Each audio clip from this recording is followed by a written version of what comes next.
کو اس کو اون کریں، اس کو شرمندہ نہ ہو. اور شرمندے ہونے کا وجہ کیا ہے؟ میں اس ملک کا سب سے نوجوان وزیر خارجہ رہا ہوں اور اس دوران میں نے پوری دنیا دیکھا. آپ ایجپٹ کو دیکھیں، ان کے پاس ایک ہسٹری ہے، وہ ایک مسلمان ملک ہے مگر وہ اپنا ہسٹری کو اون کرتے ہیں، اپنا تاریخ کو، اپنا کلچر کو اون کرتے ہیں. کوئی ایسا دنیا میں ملک نہیں ہے جو اپنا ہی تاریخ کو، اپنا ہی ماضی کو اگنور کرے. میرا ایک خواب ہے، ایک ویژن ہے اس ملک کی مستقبل کے لیے کہ پاکستان کا بچہ موہنجو دارو سے واقف ہو، کشمیر کے، پنجاب کے نوجوان ہمارا شیخ ایاز کو پہچانے جیسے ہمارا سندھ کے نوجوان علامہ اقبال کو پہچانے. جب تک ہم اس میں کامیاب نہیں ہوں گے تو باقی ایشوز کا مقابلہ کرنے میں ہمارا کامیابی مشکل مگر ناممکن نہیں. اس لیے میں آپ پہ اعتماد بھی کرتا ہوں، بھروسہ کرتا ہوں اور جانتا ہوں کہ جب اس ملک کے دانشور جاگ جاتے ہیں، اس ملک کے شاعر جاگ جاتے ہیں، سب سے بھر کر اس ملک کے نوجوان جاگ جاتے ہیں تو آپ کا راستہ کوئی نہیں روک سکتا. اب we're about to enter 2024 and میرا خیال میں پاکستان کو 2024 میں ایک رینیسانس کی ضرورت ہے، جہاں ہم پورے پاکستان میں ہر کلچر کو، ہر زبان کو، ہر قوم کی تاریخ کو اون کرے، پہچانے، سکھائے. کیا وجہ ہے کہ ہم اس ملک کے تمام جو زبان ہیں، جو اس خطے میں، اس سرزمین میں بولے جاتے ہیں، اگر ہم ان سب زبانوں کو اون کریں، ان سب کو وہ سٹیٹس دیں کہ یہ سب تمام جو اس ملک میں، میرے سیاسی لوگ جو سامنے یہ گھبرا رہے ہیں کہ پتہ نہیں میں کیا کہنے والا ہوں، کیا حرج ہے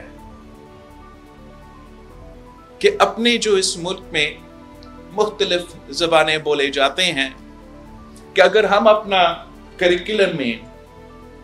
ایک لینگویج کورس ڈال دیں اور پاکستان کے بچوں، ان کے والدین کی مرضی ہو کہ ان کا بچہ سرائکی سیکھنا چاہے، سندھی سیکھنا چاہے، پشتو سیکھنا چاہے یا کوئی بھی زبان سیکھنا چاہے، ہم ان کو سیکھنا کا موقع فراہم کریں. اس ملک میں کہ ہر رہنے والے، ہر زبان بولنے والے شہری کو وہ اونرشپ دے کہ ہاں اردو ہمارا قومی زبان ہے، مگر ساتھ ساتھ آپ کا بھی زبان اور آپ کا بھی زبان اور آپ کا بھی زبان اتنا ہی ہمارے قومی زبان ہے. اگر ہم اس قسم کا انقلاب لے کر آ سکتے ہیں جہاں پنجاب اپنا ثقافت کو، پنجاب اپنا تاریخ کو، کشمیر کو اپنا ثقافت کو، کشمیر کو اپنا تاریخ کو، پشتونخوا کو اپنا ثقافت اور تاریخ کو، بلوچستان کو اپنا ثقافت اور تاریخ کو، اور ہاں سندھ کو اپنا ثقافت اور تاریخ کو ہم نہ صرف اون کریں، نہ صرف مانیں، مگر ایک ملک ہو کے اس کو اون کریں، تو میرے خیال میں ہم وہ انقلاب، ہم وہ رینیسانس شروع کر سکتے ہیں. اگر ہم نے یہاں سندھ میں ایک قسم کا بند باندھ لیا ہے اور انتہا پسندی کا جو سوچ ہے اس کو ایک حد تک روکا گیا ہے، تو صرف اس لیے کہ ہم اپنا ثقافت کو، اپنا کلچر کو اون کرتے ہیں. اور اگر اسی طریقے سے ہم ملک بھر میں اپنا کلچر کو، اپنا تاریخ کو اون کرتے تو میں آج بھی آپ کو بتا سکتا ہوں کہ ہم ان تمام انتہا پسندوں کا مقابلہ کر سکتے ہیں. دم دم مست کلندر کا نعرہ لگا کر، ہے جمالوں کا نعرہ لگا کر ان کا مقابلہ میں کر سکتا ہوں، آپ کر سکتے ہیں، پاکستان کر سکتے ہیں. ویسے تو نفرت اور تقسیم کی سیاست عروج پہ ہے اور ہمیں اس بخار کو اب توڑنا پڑے گا. اس میں آپ کا مدد کی ضرورت ہے. یہ کیسے ہو سکتا ہے کہ یہ ملک چلے گا اگر ہر سیاسی جماعت ایک دوسرے کو ایک غدار کہیں گے تو کفر کہیں گے تو پتہ نہیں کیا کیا کہہ پائیں گے ایک دوسرے کو. تو ہم کیسے ایک پاکستان ہو کے اس ملک کو چلائیں گے؟ آپ کی مدد کے ساتھ ہمیں اس ہائپر پارٹیزن شپ، ہائپر پولرائزیشن کی بخار کو توڑنا پڑے گا. ہر پاکستانی کو سمجھانا پڑے گا کہ آپ بھی محب وطن پاکستانی ہو، میں بھی محب وطن پاکستانی ہوں. ہو سکتا ہے کہ ہمارا رائے الگ ہو، ہم ہر کسی کا حق یہ ہے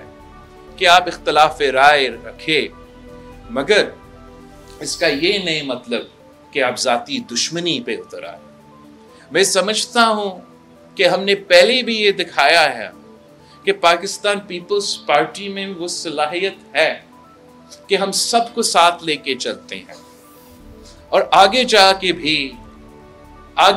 بھی جب تک وہ فضا، وہ ماحول پیدا نہیں ہوگا تو چاہے ہمارا معاشی مشکلات ہو، چاہے وہ ہمارا دہشت گردوں یا لا اینڈ آرڈر کے حوالے سے مسائل ہو، چاہے وہ ہمارا جیو پولیٹیکل جو اس وقت انٹرنیشنل لیول پہ خطرے ہیں، تب تک ہم سب مل کے ان کو مقابلہ نہیں کریں. کچھ لوگ یہ چاہتے ہیں کہ یہ تقسیم رہے، کچھ لوگ یہ چاہتے ہیں کہ یہ نفرت رہے، کچھ لوگ چاہتے ہیں کہ وہ پاکستان کو ایک کیک کی طرح ہمارے معاشرے کو تقسیم کرتے رہے. لیکن جب پاکستان کی عوام یہ جان لے، جب پاکستان کے نوجوان یہ جان لیں کہ ہمارا تقسیم میں نہیں، ہمارا اتحاد میں ہمارا جیت ہے، تو وہ تمام قوتیں ہار جائیں گے اور آخر کا ہم جیت جائیں گے، آپ جیت جائیں گے، اس ملک کے عوام جیت جائیں گے. ہمارا ثقافت کے ساتھ، ہمارا تاریخ کے ساتھ، ہمارا سیاست کے ساتھ، معیشت کے ساتھ ساتھ میں نے ایک دو اور باتیں آپ کے سامنے رکھنا تھا. ایک موسمی تبدیلی کے حوالے سے آپ سب ہمارے جو سیلاب کا جو اثر تھا، قیامت سے پہلے قیامت تھا، ہمیں اب اس کا مقابلہ کرنے کے لیے بھی آپ کے ساتھ کی ضرورت ہے. ہمیں اپنے عوام کو پہلے، پھر دنیا کا عوام کو ایک سمجھانا ہے کہ پاکستان میں ہمارا جو ہمالیاز ہے، وہاں دنیا میں نارتھ پول اور ساؤتھ پول کے بعد اگر کہیں ایک جگہ ہے جہاں سب سے زیادہ برف موجود ہے تو وہ ہمارا ہمالیین ریجنز ہے. اور موسمی تبدیلی کے حوالے سے بہت سے فورن ایکسپرٹس آتے ہیں اور وہ تھنک ٹینکس بھی موجود ہیں اور ہمارے بچے کو سمجھانے کی کوشش کرتے ہیں کہ جو نارتھ پول ہے وہاں برف پگھلے گا تو ساؤتھ پول ہے وہاں برف پگھلے گا، اور ہمارا جو پولر بیئرز ہے اور ہمارے جو پینگوئنز ہیں ان کو بہت خطرہ ہوگا، اور ساتھ ساتھ جو مختلف علاقے ہم سب کو خطرہ ہوگا. مگر یہ ہر پاکستانی کو یہ پتا ہونا چاہیے کہ if the third largest presence of these of ice caps is in our Himalayan region, so کیا ہوگا جب ہمارا ہمالیاز کا جو برف ہے وہ پگھل جائے گا؟ کیا ہوگا؟ اس سے جو خطرہ ہے، ہمیں پہلے اپنے لوگوں کو یہ اویئرنیس پھیلانا ہے کہ ایک خطرہ موجود ہے کہ یہ برف پگھل جائے گا. اور جیسے یہ پگھلتا ہے پہلے ہم پانی میں ڈوبیں گے پھر ہم پیاس سے مریں گے. اس کا مقابلہ کرنے کے لیے ہم نے اپنا تیاری کرنا ہے. ہم نے اپنا تیاری اس طریقے سے کرنا ہے کہ اپنے ملک میں اپنے محنت کرنا ہے کہ اپنے آپ کو تیار کرے. اور دنیا بھر میں ہمیں ایک انیشیٹو شروع کرنا پڑے گا اویئرنیس کے لیے, دنیا کو بتانے کے لیے کہ انٹارکٹیکا اور دی آرکٹک کے بعد جہاں سب سے زیادہ خطرہ ہے وہ ہمارا ہمالیاز کے نیچے جو پاکستان موجود ہے. وہاں کے جو 250 ملین لوگ رہتے ہیں ان کے زندگی خطرے میں, اور ہمیں بھی اپنے مستقبل کا تیاری اس طریقے سے پلان کرنا پڑے گا. یہاں سٹیج پہ ہمارا سابق چیف منسٹر سندھ مراد علی شاہ صاحب موجود ہے, اور میں بہت شکر گزار ہوں کہ جہاں تک ہمارے سیلاب متاثرین کے گھروں کا تعمیر کا سلسلہ ہے وہ تو شروع ہوا, مگر ہمیں پورا پاکستان کا جو ڈیولپمنٹ کا ویژن ہے اس کو تبدیل کرنا پڑے گا. اس میں بھی آپ کی ضرورت ہے,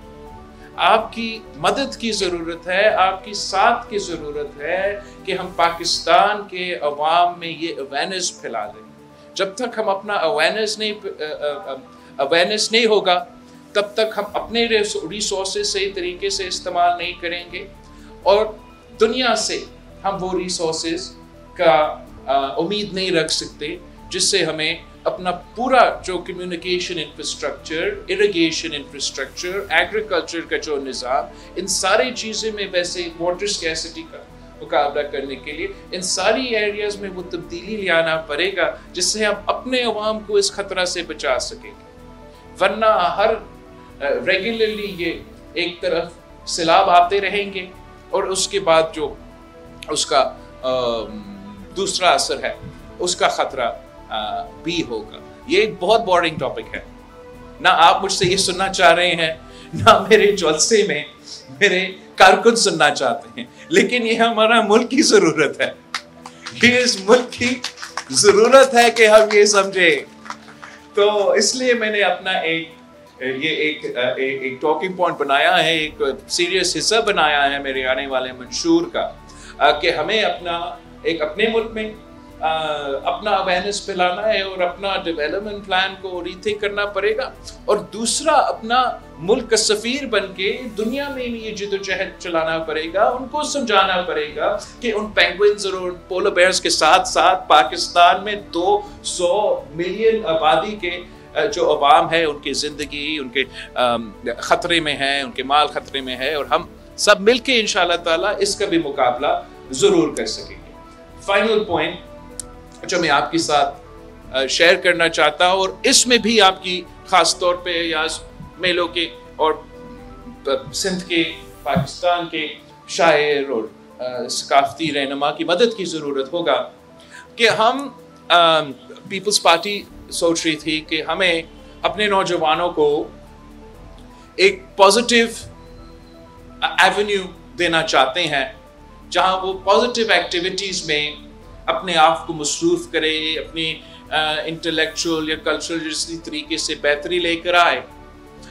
تو ہم نے جو یوتھ کارڈ اور یوتھ سینٹر کا کانسیپٹ دیا اس میں جو main concept is to help with career services, employment and اس قسم کے challenges. ساتھ ساتھ جو نوجوانوں کے لیے جو روزگار کی تلاش میں ہیں ان کو ہم یوتھ کارڈ کے تھرو تھوڑا مالی مدد 1 سال کے لیے پہنچانا چاہتے ہیں, تاکہ جب وہ روزگار کی تلاش میں ہیں تو ان کو کچھ حکومت کی طرف سے جو جن کا حق بنتا ہے ان کو کوئی مدد ملے, اور اس کارڈ کے تھرو ان کو ایکسیس بھی ملے گا ہمارا یوتھ سینٹرز میں. تو یوتھ سینٹر کا کانسیپٹ میں ہم تو لائبریری بھی چاہتے ہیں, ڈیجیٹل لائبریری بھی چاہتے ہیں, وائی فائی ایسے ہو کہ نوجوان آ سکے, وہ اپنا کام کر سکے, پڑھائی کر سکے, انجوائے بھی کر سکے, ساتھ ساتھ سپورٹس کا ہم سپیس بھی دینا چاہ رہے ہیں. لیکن ان سب چیزوں سے جو میں سمجھتا ہوں جو سب سے زیادہ امپورٹنٹ ہوگا کہ ہم انہی یوتھ سینٹرز میں جہاں ان کا ووکیشنل ٹریننگ اور کریئر سروس اور ایٹسٹرا یہ باقی چیزیں تو چلتے رہیں گے, لیکن ساتھ ساتھ میں چاہتا ہوں کہ ایک ایسا جگہ ہو کہ ہر ڈسٹرکٹ میں انشاءاللہ تعالی ہم بنانا چاہتے ہیں ان یوتھ سینٹرز کو، لیکن ایسا جگہ ہو کہ کوئی اپنا ثقافت کو، کوئی شاعری کو، کوئی پوئٹری کو، کوئی فنکاروں کو، کوئی ڈانس کرنا چاہے، کوئی میوزک چلانا چاہے، کوئی یہ انسٹرومنٹس استعمال کرنا چاہے، تو ایک سیف سپیس ہو جہاں ہمارے نوجوان اپنا کلچر، اپنا ثقافت اور اپنا ہسٹری کو اس طریقے سے اون کر سکے. اور ایک پازیٹیو انگیجمنٹ اگر ہم اپنے نوجوانوں کو ایک ایسا انوائرمنٹ پرووائڈ نہیں کریں گے جہاں وہ مثبت طریقے سے اپنے معاشرے پہ کنٹریبیوٹ کر سکتے ہیں، تو پھر یہ جو کرائم ہے، جو ڈرگس کے ایشوز ہیں، یہ تو چلتے رہیں گے. اس میں بھی آپ کی مدد کی ضرورت ہوگا. آپ نے اتنا کامیاب یہ میلہ بھی کرا دیا ہے اور آپ کا نیٹ ورکس جو ہے وہ ملک بھر میں ہے، تو جیسے ہم یہ سینٹرز کو قیام دیں گے تو ہمارا کلچر سپیسز میں آپ کی مدد کی ضرورت ہوگا. and I look forward to working with all of you to create a positive environment also for Karachi and Lahore and all our big cities, but more importantly for all our rural areas and all the far-flung urban centers of these countries that are far removed from the offerings of the great metropolises. ایک بار پھر میں آپ سب کا شکر گزار ہوں، اور آپ سب کی ہمارا آرگنائزرز کا، ہمارے مہمانوں کا، مگر اس سے بھر کر میرا جو پیغام ہے وہ آپ سے ایک ریکویسٹ ہے، ایک اپیل ہے کہ ہمارے اس جد و جہد میں ہمارے ساتھ دیں. تنقید کے گنجائش تو بہت ہی زیادہ ہے، میں خود کرنا چاہوں تو میں کر سکوں، لیکن میں اس سے بھر کر میں کچھ کرنا چاہتا ہوں. اگر ہم اس میں کامیاب ہونا چاہتے ہیں تو اکیلا کوئی بندہ کچھ نہیں کر سکتا. مل کے محنت کر کے انشاءاللہ تعالی اس ملک کی جو سمت ہے اس وقت، اس کو ہم نے تبدیل کرنا ہے. Thank you very much.